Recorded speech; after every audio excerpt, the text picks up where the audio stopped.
Le Fordisme. Ford et le travail en chaîne. Le Fordisme désigne le mode d'organisation du travail qui est mis en place par l'industriel américain Henry Ford, 1863-1947. C'est un contemporain de Taylor. Il l'a mis en place dans ses usines d'automobiles de Détroit, à l'occasion de la production d'un nouveau modèle, la Ford T Noire, à partir de 1907. Donc il s'est basé sur Taylor tout en ajoutant un certain nombre de principes. Le modèle de Taylor, de Ford, s'est développé dans un contexte où les États-Unis vont s'imposer comme une superpuissance économique face à une Europe fragilisée par les problèmes de la Première Guerre mondiale. Voyons maintenant les origines du Fordisme. Chez Ford, la production des voitures était basée sur un style de travail manuel, presque artisanal, qui ne permet pas de produire de grandes quantités. C'est à quoi Ford voulait arriver, produire une plus grande quantité de voitures, mais l'organisation du travail bloquait cet objectif. Remarquons, c'est la même problématique à laquelle s'est attaqué Taylor dans une usine d'acier. Donc, c'est le même problème entre les deux, comment augmenter la productivité dans un contexte d'organisation de travail qui ne le permet pas. Le Fordisme et le Taylorisme constituent quelque part la même école de pensée. Pour changer le mode d'organisation, Ford a appliqué les principes de l'organisation scientifique du travail en observant les tâches nécessaires à l'assemblage des voitures et en les optimisant selon une séquence qui minimise le temps d'arrêt entre chacune des tâches. Donc tout ce qui est manutention, attente pour aller chercher des pièces, pour se déplacer vers un autre poste de travail, donc tout ça, il faut le minimiser. Pour minimiser au maximum ce temps d'arrêt, Ford a pensé à un mode d'organisation où les ouvriers spécialisés resteront fixés à leur poste de travail et c'est le corps de la voiture qui se déplace devant eux. Ford n'a rien inventé.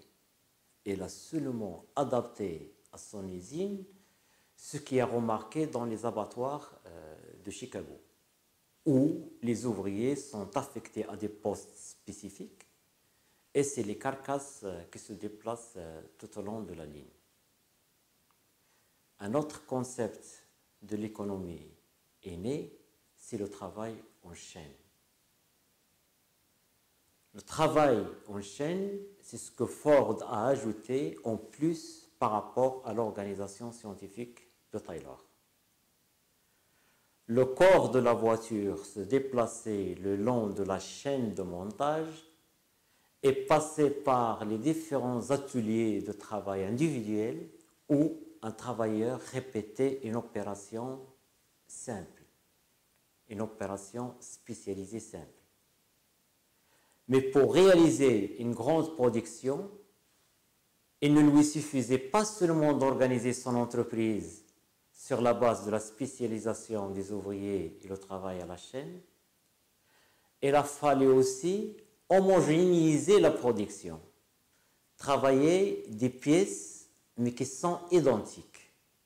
C'est l'homogénéisation de la production pour effectivement bénéficier des avantages de ce mode d'organisation. C'est là la standardisation de la production. Un autre concept de l'économie très important en rapport avec l'organisation du travail. La standardisation signifie ramener un produit ou ses composantes à une norme, un modèle unique, avec des caractéristiques bien définies. Ce qui va faciliter par la suite la robotisation de la production. C'est la standardisation. En mettant en place cette organisation basée sur la spécialisation verticale et la spécialisation horizontale, la standardisation des produits et le travail à la chaîne, Ford est arrivé à augmenter la production et à entraîner avec lui le monde développé tout entier dans l'ère de la production de masse. Toutefois, la production de masse à elle seule n'est pas suffisante. Il faut que cette production soit écoulée sur un marché. Pour ce faire, Ford était favorable à une augmentation du pouvoir d'achat de la population, chose qui a effectivement permis le développement de la consommation de masse.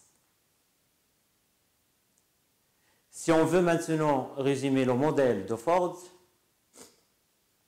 on peut dire que le Fordisme est un modèle économique basé sur la production de masse et sur la consommation de masse. Le lien est ainsi établi entre la sphère économique et la sphère sociale. Les forts gains de productivité permettent des augmentations de salaire, contribuant à une forte croissance économique qui, en retour, soutient la productivité. C'est sur ce modèle que le capitalisme industriel, qui a prédominé dans les pays occidentaux, a fonctionné pendant les 30 glorieuses, c'est-à-dire de 1945 à 1975, où l'accroissement de la production était intimement lié à la hausse des salaires. En 1914, Ford accorde la journée de 8 heures de travail, alors qu'elle était de 10 heures, et un salaire quotidien de 5 dollars, $5 a day, alors que le salaire hebdomadaire moyen était de 11 dollars. Une grande différence.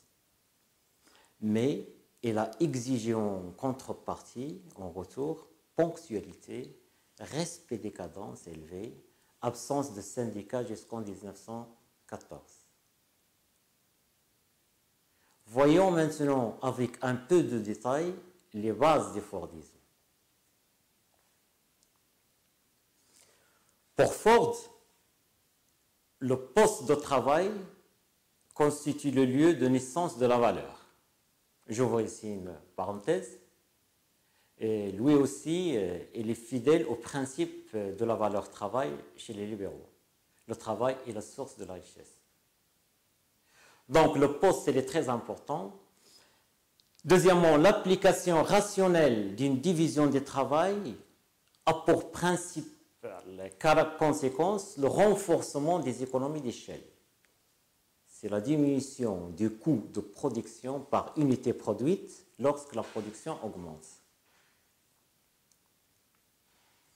Les causes de cette loi sont les frais fixes de production, les bâtiments, les machines et les autres infrastructures sont répartis sur une grande quantité produite, donc le coût il diminue au fur et à mesure que la quantité augmente. Et aussi les effets d'apprentissage et d'économie réalisés sur les coûts. Économie réalisée surtout sur le coût d'approvisionnement. Lorsqu'on s'approvisionne en de grandes quantités, forcément le coût d'approvisionnement diminue. Et aussi la spécialisation. Ford s'est spécialisé dans la fabrication d'un seul modèle, l'équivalent des low cost actuels. Il tient à ce que chaque véhicule ressemble exactement à l'autre, qu'elles sortent de l'usine, toutes semblables, comme deux épingles au sortir d'une usine d'épingles. Il fait référence ici au texte d'Adam Smith.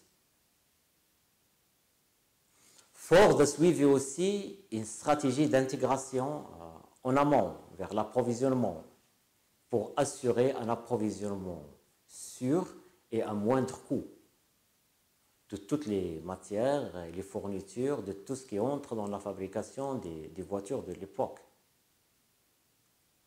Il est allé même jusqu'à l'acquisition des plantations de caoutchouc, des forêts, des puits de pétrole, etc. Ce mode d'organisation et ces stratégies ont permis la diminution du coût et donc la diminution du prix de vente de voitures. Selon plusieurs sources scientifiques, en 1909, le prix d'une voiture Ford était de 900 $. Elle est tombée en 1916 à 345 seulement. D'où la multiplication des ventes multipliée par l'augmentation des pouvoirs d'achat. Donc c'est un cercle vertueux de la croissance.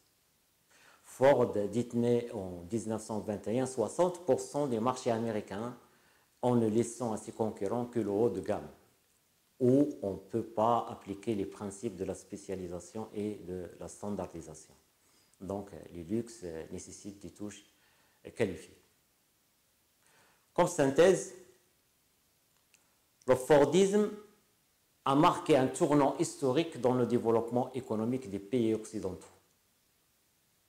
Ce mode d'organisation a eu des conséquences comme une hausse de la production et de la productivité, une baisse des coûts de production, l'amélioration des conditions de vie, pas de travail des ouvriers, augmentation des salaires, diminution des temps de travail, diminution des prix de vente et augmentation de la consommation, donc des effets positifs sur tous les plans. Mais le Fordisme comporte aussi certaines limites, notamment son incapacité à faire face à une production plus diversifiée. Les conditions de travail sur les premières chaînes de montage étaient telles que le taux de rotation de la main-d'œuvre avoisinait 40 à 60% par mois. Seule une augmentation salariale a pu stabiliser ces conditions. C'était des conditions très difficiles.